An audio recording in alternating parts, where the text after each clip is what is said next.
और चलिए अब खबरों में आगे बढ़ेंगे। खबर हल्द्वानी से, जहां लगातार हो रही बारिश के चलते रसकिया नाला उफान पर है और नाले के उफान के चलते अब प्रशासन अलर्ट पर है। नाले के किनारे रहने वाले लोगों को भी अलर्ट पर रखा गया है।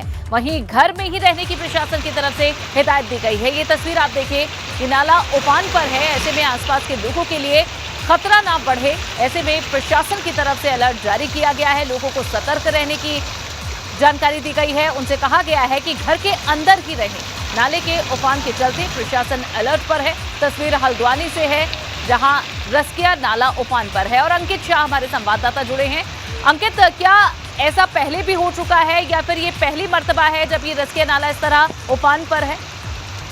देखिए, आपको बता दें कि ये पहली बार ऐसी स्थिति नहीं है, पहले भी ऐसा हो चुका है और लगातार प्रशासन बात करता है कि रसकिया नाला को कवर करने की, लेकिन जैसे आप तस्वीरें देख रहे हैं जो उफान आया, क्योंकि लगातार बारिश हो रही है सुबह से और नैनीताल जिले को भी पहले से रेड अलर्ट में कर दिया था और रेड अलर्ट में करते ही यहाँ छुट्टियाँ भी कर दी हैं स्कूल की। वहीं आज जो तस्वीरें आपने हल्द्वानी की देखी हैं वो हमारे दर्शकों ने देखी हैं, वो देखने के लिए साफ स्पष्ट होता है कि प्रशासन की क्या स्थिति है। और जो रसकिया नाला है वो अपने उफान पर है। वही सतर्कता के तौर पे प्रशासन ने उनको वहाँ पर अलर्ट कर दिया है। जितने भी यहाँ पर परिवार हैं उनको दूर रहने के लिए हिदायत दी है। जी बिल्कुल, लेकिन अंकित, खतरा यहाँ काफी बड़ा है। हम देख पा रहे हैं कितने तेज बहाव से, कितनी तेजी से पानी निकल रहा है और घरों को छूता हुआ ही ये जो नाला है वो आगे बढ़ रहा है। तो ऐसे में अगर जलस्तर बढ़ता है इस नाले में, तो जो आसपास लोग हैं उनकी सुरक्षा के लिए क्या प्रशासन ने किया है? देखिए, यही बात हम कर रहे थे, क्योंकि अभी भले ही बारिश थोड़ी थम गई है, थोड़ा हल्की हो गई है, लेकिन अगर कंटिन्यू अगर बारिश बढ़ती है तो ये जो उफान पे रसकिया नाला चल रहा है तो ये और तेज हो सकता है और तेज से हो सकता है। और जितने भी जो आसपास के लोग हैं, भले ही प्रशासन ने उनको चेतावनी तो दे दी है कि आप उसके किनारे रहिए, लेकिन स्थिति अगर और बिगड़ती है तो उसके लिए प्रशासन ने किस तरह की यहाँ पर स्थिति पैदा करी है, क्या वहाँ पर नेटवर्किंग प्रॉब्लम है, उसको सॉल्व करने की कोशिश कर देखी है। जो आप जैसे कंट्रोल रूम कैसे हैं, इस तरह से धरातल पर कार्य होगा, उसमें एक प्रशासन उनके लिए भी बड़ी कठिनाइयाँ होंगी। अंकित, शुक्रिया जानकारी के लिए आपका। और अब खबर चमोली से मिल रही है, जहां घिंगराण गांव को जोड़ने वाला पुल टूटा है। बताया गया है कि चुपलागाड़ नदी के उफान के चलते ये पुल टूट गया है। चमोली उखीमठ एनएच पर मलबा आ चुका है। मलबा आने के बाद अब आने जाने में दिक्कत हो रही है। सड़क को खोलने की इस वक्त तैयारियां चल रही है। और लक्ष्मण राणा हमारे संवाददाता जुड़े हैं। लक्ष्मण, ये जो रास्ता बंद हो गया है, किस तरह की दिक्कत यहाँ लोगों को आ रही है इससे? जी देखिए, चमोली में लगातार रुक रुक कर बारिश जारी है और चमोली के नंदानगर विकास खंड में घिंगराण एक पुल था जो टूट गया है और उससे जो आवाजाही लोगों की पूरी तरह ठप हो गई है। वहीं दूसरी ओर जो NH 107 है वो भी मलबा आने से अवरुद्ध चल रहा है। हालांकि NH के द्वारा सड़क को खोले जाने का कार्य जारी है। जिलाधिकारी चमोली ने मौसम को लेकर जो जिला स्तरीय अधिकारी हैं, तहसील स्तरीय जो अधिकारी हैं, उनको अलर्ट रहने के निर्देश भी दिए हैं। जी शुक्रिया जानकारी के लिए। तो तस्वीरें आपको दिखा रहे हैं, घिंगराण गांव को जोड़ने वाला पुल टूट गया है।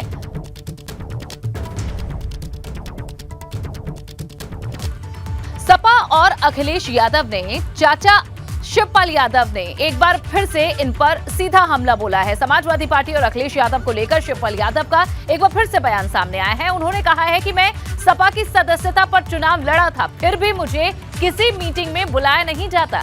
जब हम सपा से लड़े थे तो हमारे सुझाव लेने चाहिए थे, हमारे सुझाव पर टिकट दिए होते तो स्थिति अलग होती। ये शिवपाल यादव ने बातें कही हैं। साथ ही कहा कि सपा को सब छोड़ते चले जा रहे हैं, सपा कमजोर होती जा रही है, एक एक कर गठबंधन टूटता जा रहा है।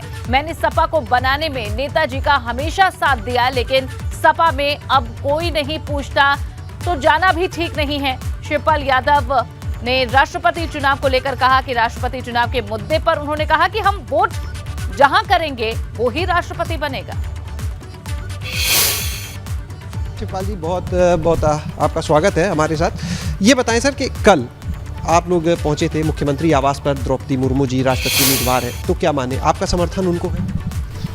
देखिए, मैंने बहुत पहले ही बोल दिया था, जहां हमें बुलाया जाएगा, जो हमसे वोट मांगेगा उसको हम वोट करेंगे। आपको पता होगा कि उससे पहले भी जब राष्ट्रपति का चुनाव हुआ था तब रामनाथ कोविंद जी यहाँ से प्रत्याशी थी। उस समय भी समाजवादी पार्टी ने मुझे न तो बुलाया मीटिंग में और न मुझसे वोट मांगा, और आदरणीय रामनाथ जी कोविंद जी ने मुझसे 2 बार वोट मांगा था। माननीय उत्तर प्रदेश के मुख्यमंत्री योगी आदित्यनाथ जी ने भी मुझसे वोट मांगा था। तब हमने रामनाथ जी को वोट किया था। आज भी जब कल भी जब माननीय मुख्यमंत्री जी की तरफ से डिनर पर निमंत्रण मिला और उन्होंने हमसे फ़ोन से भी बात की, तब मैंने फिर तय किया कि डिनर में भी जाना है। फिर वहाँ पर माननीय मुख्यमंत्री जी ने जो प्रत्याशी हैं एनडीए के द्रौपदी मुर्मू, उनसे हमारा परिचय भी कराया, उन्होंने वोट भी हमसे मांगा। तो फिर हमने तय किया है कि अब हम वोट एनडीए के प्रत्याशी द्रौपदी मुर्मू को ही वोट भी देंगे और सपोर्ट भी करेंगे। सर, इससे पहले अभी 7 तारीख को जब यशवंत सिन्हा जी आए तो हमने देखा वहाँ पर आरएलडी से जयंत चौधरी को बुलाया जाता है, और आप जबकि पारिवारिक रिश्ता अगर छोड़ दें तो भी गठबंधन में सहयोगी दल आप रहे, और उसके बाद आपने एक सीट पर कॉम्प्रोमाइज़ भी कर लिया चुनाव के पहले, विधानसभा चुनाव के पहले। इसके बावजूद आपको नहीं बुलाया जाता। ओम प्रकाश राजभर जो सुभाषपा के अध्यक्ष हैं, 6 विधायक हैं, उनको नहीं बुलाया जाता। क्या लगता है इसके पीछे आखिर क्या सोच रहे हैं अखिलेश यादव? देखिए, वैसे तो मैं गठबंधन में नहीं था। मैंने प्रगतिशील समाजवादी पार्टी से इस्तीफा देकर समाजवादी पार्टी में शामिल होकर सदस्यता लेकर के और समाजवादी पार्टी के चुनाव साइकिल से चुनाव लड़ा। तो उसके बावजूद भी किसी भी मीटिंग में आज तक मुझे नहीं बुलाया गया, कोई सूचना नहीं। उस दिन यशवंत सिन्हा साहब आए थे, तब भी नहीं बुलाया, वोट नहीं मांगा। तो हम तो समझते हैं कि ये राजनीतिक परिपक्वता नहीं है, तो उसकी वजह से सब गठबंधन के साथी छोड़ते चले जा रहे। जबकि हम तो समाजवादी पार्टी के प्रत्याशी थे, आज भी विधायक हैं, मुझको भी नहीं पूछा जाता है। तो ये राजनीतिक परिपक्वता नहीं है, इसकी वजह से पार्टी लगातार कमज़ोर हो रही है, और उसकी वजह से जो राजनीतिक परिपक्वता नहीं थी, उसकी वजह से अभी आजमगढ़ का चुनाव हारे। इससे पहले जो उत्तर प्रदेश के चुनाव थे, उसकी वजह से सरकार में नहीं आए। तो यही सब कारण है। तो कई बड़ी बातें शिवपाल यादव ने एक बार फिर से दोहराई भी हैं और कई बातों को एक तरह से चेतावनी के रूप में सामने भी रखा है। राष्ट्रपति चुनाव के मुद्दे पर दलों के समर्थन का यूपी के डिप्टी सीएम ने स्वागत किया है। उन्होंने कहा कि नेता अपने अंतरात्मा की आवाज पर समर्थन कर रहे हैं। एनडीए की राष्ट्रपति पद की उम्मीदवार द्रौपदी मुर्मू राजधानी लखनऊ पहुंची। एक डिनर भी हुआ यहां पर मुख्यमंत्री आवास पर, और उस दौरान 2024 के मद्देनजर कई नए समीकरण बनते और बिगड़ते अब नजर आ रहे हैं। हमारे साथ में डिप्टी सीएम केशव प्रसाद मौर्य जी हैं।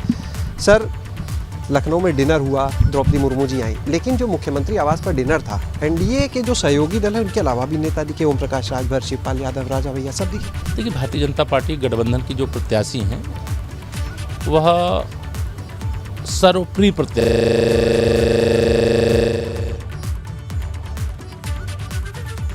उधर अखिलेश यादव और ओपी राजभर के बीच तल्खियां और बढ़ गई हैं और ऐसा कहा जा रहा है कि आज ओपी राजभर प्रेस कॉन्फ्रेंस के दौरान कोई बड़ा ऐलान कर सकते हैं। ऐसा माना जा रहा है कि अखिलेश को लेकर कोई बड़ी बात ओपी राजभर पीसी के दौरान बोल सकते हैं। आपको बता दें कि कल ओपी राजभर सीएम आवास पर एनडीए की राष्ट्रपति उम्मीदवार द्रौपदी मुर्मू के सम्मान में आयोजित डिनर में पहुंचे थे और इस पार्टी में सपा विधायक शिवपाल यादव भी पहुंचे थे। ऐसे में राजभर को लेकर जो अखिलेश यादव का एक बर्ताव है, माना जा रहा है कि ओपी राजभर इससे कोई बड़ा फैसला ले सकते हैं। ओपी राजभर ने अखिलेश यादव को समय समय पर सलाह दी। हाल ही में जो उपचुनावों में हार मिली उसके बाद ओपी राजभर ने कहा था कि एसी कमरों से बाहर निकलकर जनता के बीच जाने की जरूरत है और इस पर जब प्रतिक्रिया अखिलेश यादव से मांगी गई थी तब उन्होंने कहा था कि उन्हें किसी की सलाह की जरूरत नहीं है। ऐसे में साफ दिख रहा था कि ओपी राजभर और अखिलेश यादव के बीच सब कुछ ठीक नहीं है। अखिलेश और राजभर के बीच सारा खेल राष्ट्रपति चुनाव को लेकर हुआ, क्योंकि गुरुवार को यशवंत सिन्हा लखनऊ आए थे, लेकिन जब कल द्रौपदी मुर्मू लखनऊ आई तो भाजपा की दावत में कई नेता भी आए। ओम प्रकाश राजभर भी आए, शिवपाल भी आए, राजा भैया भी आए। मतलब रायसीना की लड़ाई में द्रौपदी मुर्मू का पलड़ा भारी नजर आ रहा है।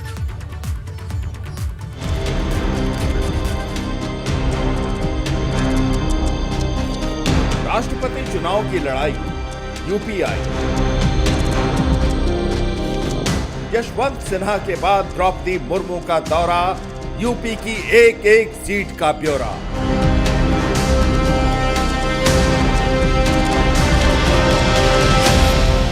किसका पलड़ा भारी, सबकी अपनी अपनी दावेदारी।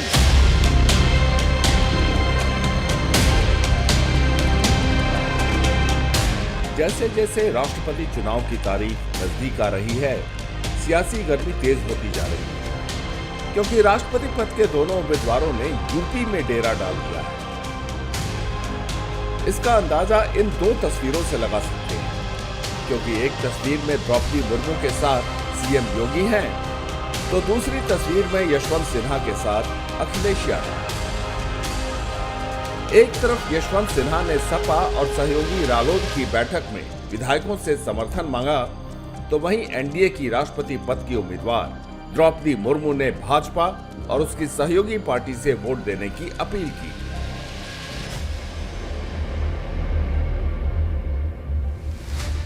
इसके बाद सीएम आवास पर भोज रखा गया, जिसमें एनडीए से जुड़े सांसद और विधायक शामिल हुए, लेकिन कुछ ऐसे चेहरे भी थे जिन्होंने अखिलेश यादव को झटका दे दिया। अखिलेश को सुबह अल्टीमेटम देने वाले सुभाषपा अध्यक्ष ओम प्रकाश राजभर पाला बदलकर एनडीए की भोज में शामिल हुए। अखिलेश के चाचा और प्रसपा अध्यक्ष शिवलाल यादव भी डिनर में शामिल हुए। इसके अलावा कुंडा से विधायक रघुराज प्रताप सिंह उर्फ राजा भैया भी डिनर पार्टी में शामिल हुए, जिसके बाद यह साफ हो गया है कि सपा गठबंधन में बड़ी दरार आ गई है और दोनों नेताओं ने अखिलेश को बड़ा झटका दिया है।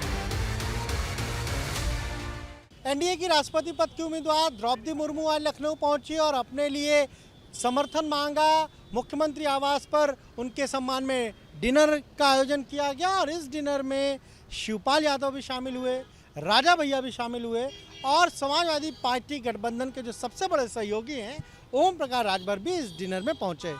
एक तरफ आज सुबह जिस तरीके से ओम प्रकाश राजभर ने मऊ में एक बैठक की अपनी पार्टी के पदाधिकारियों के साथ और गठबंधन को लेकर उनसे चर्चा की, उसके बाद उनका इस डिनर डिप्लोमेसी में यानी इस डिनर के कार्यक्रम में शामिल होना साफ तौर पर इशारा कर रहा है कि अब ओम प्रकाश राजभर की जो राहें हैं वो किस तरीके से समाजवादी पार्टी से उनका जो गठबंधन है उससे दूर हो रहा है। ओपी राजभर और अखिलेश के बीच बढ़ती दूरियों से इस बात के भी कयास लगाए जा रहे हैं कि जल्द ही सुभाषपा और समाजवादी पार्टी का गठबंधन भी टूट सकता है। जानकारों की माने तो द्रौपदी मुर्मू को जिताने में सबसे बड़ी स्क्रिप्ट यूपी से ही लिखी जानी है, क्योंकि विधानसभा में भाजपा गठबंधन के 273 सदस्य हैं, जिनकी वोट वैल्यू 208 के हिसाब से 56,784 होती है।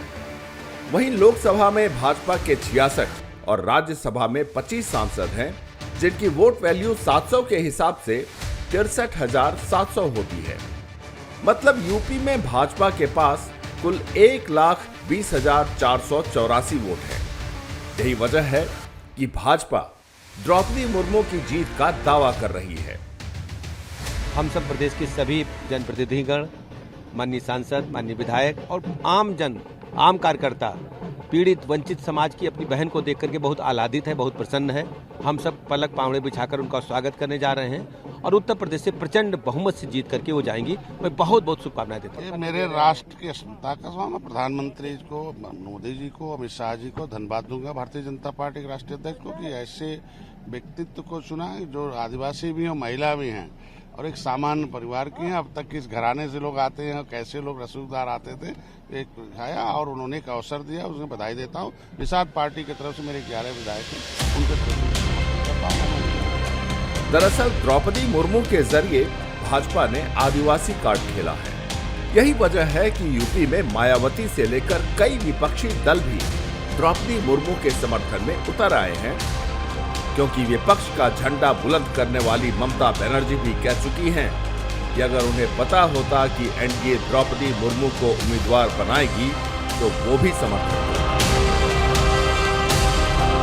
रायसीना की रेस में द्रौपदी मुर्मू यशवंत सिन्हा के मुकाबले थोड़ी आगे नजर आ रही है, लेकिन रायसीना की रेस कौन जीतेगा, इसका फैसला 18 जुलाई को होगा और फिर 21 जुलाई को पता चलेगा कि देश का अगला महामहिम कौन होगा।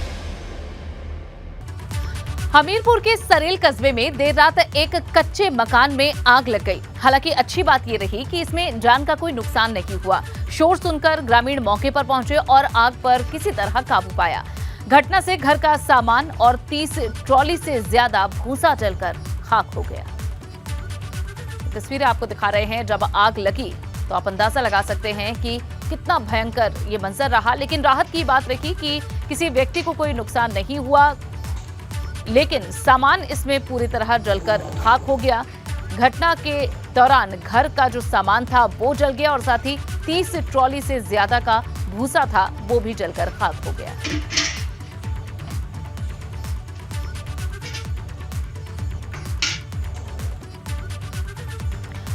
और अब खबर कानपुर के बिठूर इलाके से, जहां पुलिस की कार्यप्रणाली पर सवाल उठ रहे हैं। यहां पर गरीब लोडर ड्राइवर से यहां दम पर उनके लगातार उनसे वसूली करने का आरोप लगा है। दरअसल यहां बेखौफ रोज 50 रुपए प्रति गाड़ी से दबंग वसूल कर रहे हैं, लेकिन इन पर लगाम लगाने वाला यहां कोई नहीं है। हालांकि अवैध वसूली का ये वीडियो अब सोशल मीडिया पर वायरल है। ऐसे में सवाल उठ रहे हैं कि पुलिस ऐसे दबंगों पर लगाम लगाने में कमजोर क्यों साबित हो रही है। 50 रुपए तो में दिया जाए। आप बताए किस चीज का पैसा लेते हो, क्या है यहाँ पे रोड पे, क्या किस चीज का पैसा लेते हो, हमें ये बताइए ना। गलत बात है, हमें बताइए किस चीज का पैसा। बुलाओ किसी को नहीं, तुम ये बताइए पैसा किस चीज का लेते हो।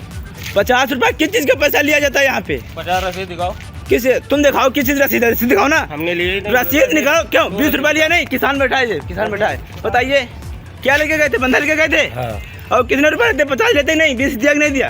कितने दिए बताओ। 20 रुपए दिए गए नहीं दिए गए? बताओ। नहीं तो आप मतलब गुंडई। अरे नगर पंचायत है, पर्ची दिखाओ ना, किस चीज की पर्ची है। ये ड्रामाबाजी नहीं चलेगा। ये 20 रुपए दिया है किस चीज के? तो खुलेआम ये पैसे लिए जा rहे हैं, लेकिन पुलिस की निगाह इस पर अभी तक नहीं पड़ी है। देखना होगा कि कब तक इन पर जांच की जाती है।